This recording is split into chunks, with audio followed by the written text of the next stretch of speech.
who tell me there's going to be an attack on Lower Manhattan and Ashcroft will not return his call.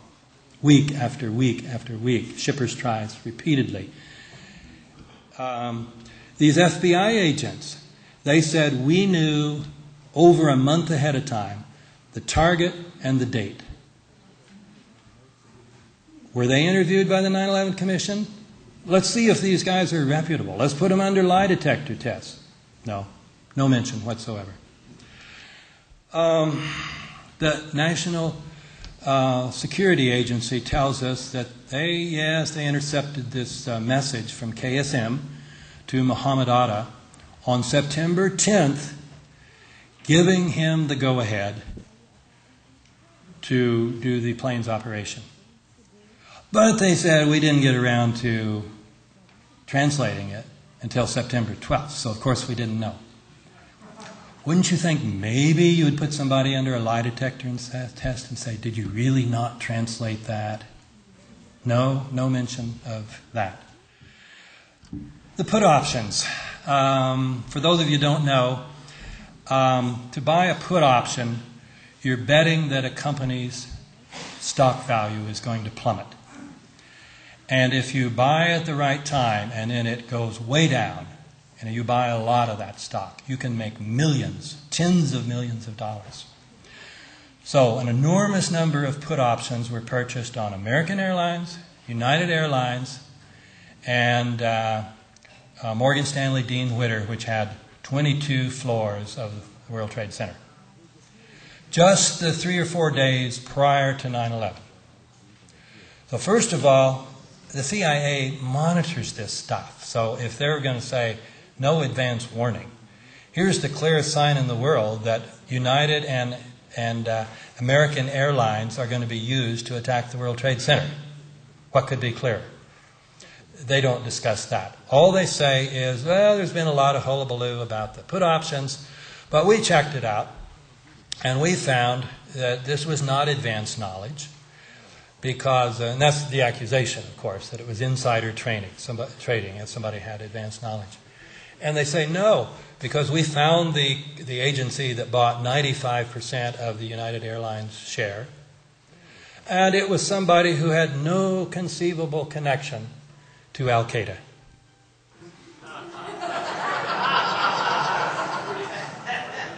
So you see the circular argument. The official story is that the commission started with and ended with is that the operation was pulled off entirely by Al-Qaeda and that nobody else knew about it.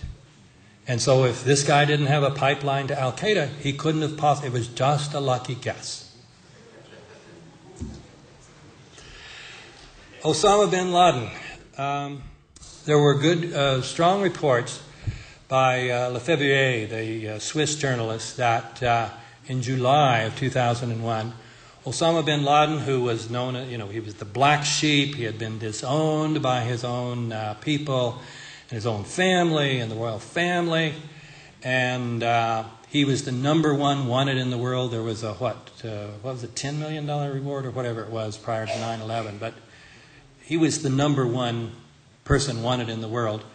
Lefebvre says he stayed in because of his kidney problems, he went to the American hospital in Dubai, in the United Arab Emirates, and was treated by an American doctor, and was visited by the local CIA agent, visited by the Saudi equivalent, and members of the royal family. No mention of this in the 9/11 report. Do not mention that the bin Laden family got together for weddings, where Osama and all these people who had disowned him got together. They do not mention that the British press decided that the whole hunt for Osama bin Laden in Afghanistan was a charade. Remember this, when he was in the Tora Bora Mountains and we were bombing this road, and yet somehow he escaped into Pakistan? They didn't tell us that, well, there were two roads and we only bombed one road and they went the other road. And then you heard Kerry the other night pointing out that said we outsourced this job too. So rather than the U.S. military going after bin Laden, no, we put it under the locals. Well, the locals were probably in, So they don't tell you about this story about Gerald Posner tells in his book. He's otherwise very orthodox about 9/11. It's called Why Americans Slept. He says that this guy, Abu Zubaydah, who was one of the top 3 or 4 Al-Qaeda people in the world who was captured, then he was put under interrogation by CIA guys pretending to be, because they were Arabs, pretending to be from Saudi Arabia.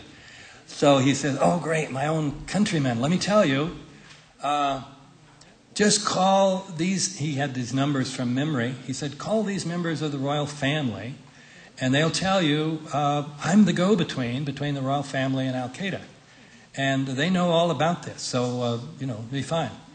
And the CIA agent said, not after 9/11 it won't, because now all bets are off. They said, oh, no, they knew ahead of time.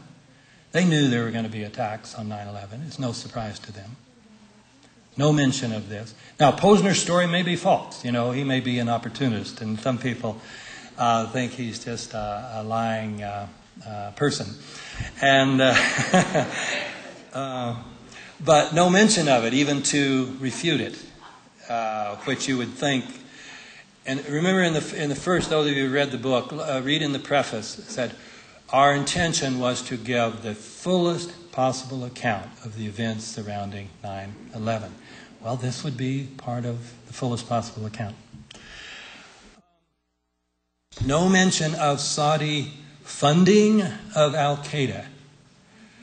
Now, some of you maybe have read Bob Graham's book. He reports that the 9/11 joint inquiry that the House and Senate Intelligence Committees did in 2003. And remember the 28 blocked out pages?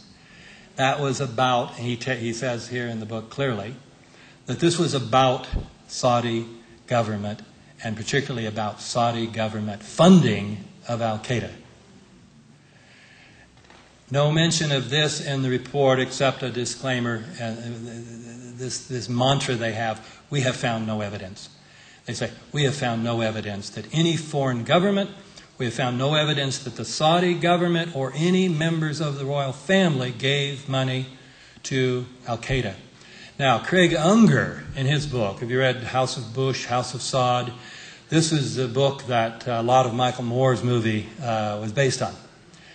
And Unger reports that there's no doubt about that Prince Bandar, who is, in tight with the Bush family, even known as Bandar Bush. He's the Saudi ambassador to Washington.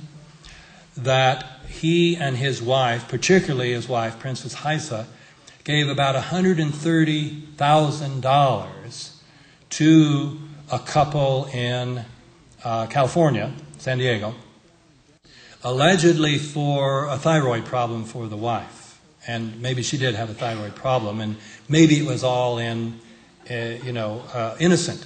But nevertheless, the money then went from that family to 2 of the alleged hijackers, Almidar and the other that was in San Diego.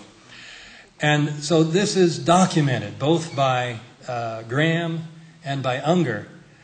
And yet they said, we found no evidence that Princess Haifa gave any money, whether directly or indirectly, whether intentionally or unintentionally. She just didn't give any, period. Or that is, we found no evidence that she gave any. That statement could be literally true. You can't find sometimes what you don't look for.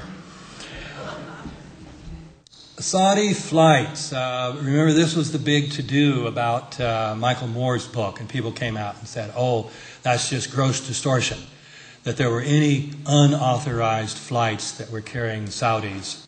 The 9/11 Commission says, yeah, no problem, nothing unusual went on. Craig Unger reported that on September 13th, there was a flight from Tampa to Lexington that carried 3 young Saudis to Lexington, where one of the big flights was going to take them out of the country. On the morning of September 13th, Craig Unger is very clear about this, at 11 o'clock,